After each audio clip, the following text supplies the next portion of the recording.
नमस्कार, मी जितेश बुरकुंडे आपलं स्वागत करतो HR महाराष्ट्र न्यूज चॅनल मध्ये। सध्या सर्वत्र विधानसभेची रणधुमाळी सर्वत्र सुरू आहे।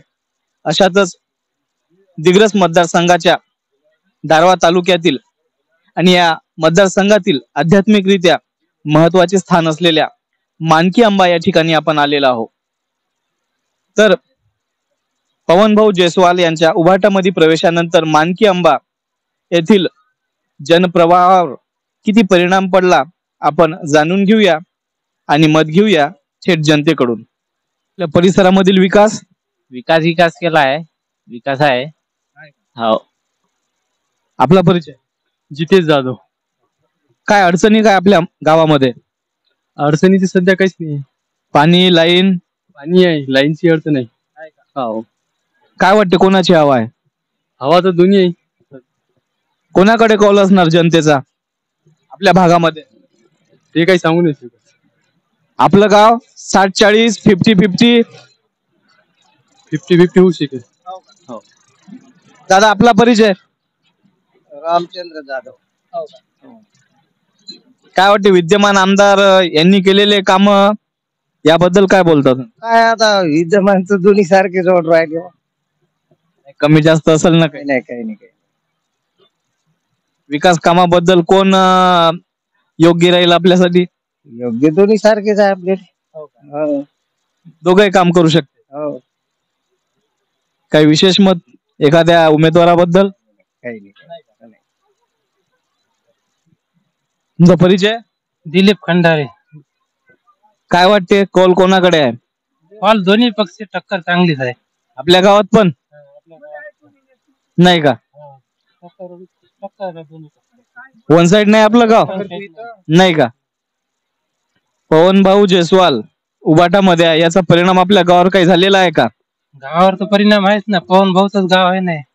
हा, त्यांच्याच मुळेच आम्हाला मानकी आमचं नाव जे वर्चस्व आहे पवन भाऊ मुळेच मिळालं आम्हाला। हा। मग ते दुसऱ्या गटात असल्यामुळे इथं शिवसेनेपेक्षा पंजाकडे मतदान जास्त झुकेल असं वाटत आहे का तुम्हाला? जायला तर पाहिजे पवन भाऊच्या नाही, आणि आता समोर गाव होय का आतापर्यंत आमदार संजय भाऊ राठोड होते, त्यामुळे पब्लिकचं काय आपल्याला जे वर्तमान मध्ये आहे त्याच्या मागे धावू शकतं। त्यांच्या विकास कामावर आपण समाधानी आहे का? समाधानी आहे। आपला परिचय द्या भाऊ। गणेश जाधव। काय वाटते गावात हवा कोणाची आहे? काँग्रेस।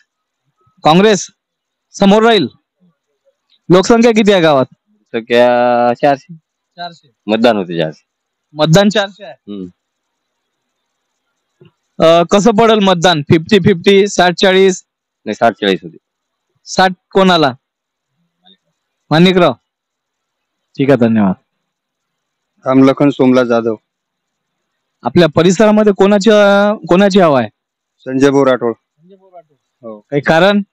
काही कारण नाही, त्यांचे कामच खूप सुंदर आहे। विकास काम एक नंबर काम आहे त्यांची। तर आपला परिचय? सुनील राजू जाधव। कोणाचा कौल आहे जनतेचा इकडं? संजय राठोड। आपल्या गावामध्ये 50-50 चालेल का 60-40? 70-30 चालेल। 70-30। 70 कोणाला? संजय राठोड। दादा आपला परिचय? अभिषेक रामनारायण जाधव। काय वाटते जनतेचा कौल कोणाकडे आहे? संजय राठोडकडेच आहे। हो। आपलं काय मत आहे दादा? संजय भाऊ राठोड। दादा आपलं? माझं नाव रवी जाधव। काय चालेल? शिवसेना। आपल्या भागामध्ये विकास झालेला आहे का? आमच्या गावात 300 मतदान आहे पूर्ण, तरी 300 मतदानासाठी 300 कोटीचं काम आहे। पाणी तर 24 तास चालू असतं आमच्या गावात। जवळपास दररोज 2 टाइम नळ सुटतं। नाही, पण आपल्या 3 तालुक्यापैकी मतदारसंघात विचारतो आम्ही। तर मी तर म्हणणार नाही की बेरोजगारी आहे म्हणून, बेरोजगारी ही स्वतःच्या हाताने आहे। तुम्ही जर स्वतः काही करसाल तर रोजगार मिळेल। नाही, सर्व सुशिक्षित मुलं जर नागपूर, पुणे, मुंबई इथंच लोकसंख्येची घनता वाढवत असेल आणि इकडे आपले गाव ओसाड पडत असेल तर? बघा सर, मला तरी असं वाटतं की जवळपास दरवर्षी 10 ते 12 लाख विद्यार्थी ग्रॅज्युएट होतात. तर सर्वांना तर रोजगार देणार असं तर काही पॉसिबल नाही आहे. आणि रोजगार देणं हे यांच्या हातात नाही. रोजगार घडवणं देणं हे विद्यार्थ्याच्या हातात आहे, की तुम्हाला रोजगार कसा लागल आणि कशा प्रकारे तुम्हाला रोजगार मिळेल हे विद्यार्थी. काही प्रकल्प काही कंपनीच्या हाताने आपल्या भागामध्ये MIDC आहे, काही उभं करून आपल्या तरुणाच्या हाताला रोजगार देता येईल ना.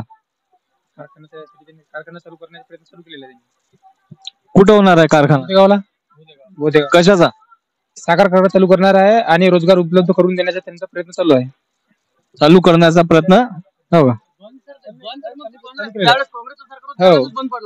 आता पण काँग्रेसला जाऊन आता इथं रोजगार देऊ हा अशा अपेक्षेने त्यांनी त्याचं उद्घाटन तर केलेलं आहे. या समोरील जे आता काळ येईल त्यामध्ये रोजगार मिळणार. पण रोजगाराची संधी आपल्या भागामध्ये तरुणांच्या हाती लागायला पाहिजे का नाही? लागलंच पाहिजे. लागल. सर्वांनी पुन्हा मुंबई जाणं, आपले गाव ओसाड पडणं हे व्यवस्थित आहे का? नाही. धन्यवाद.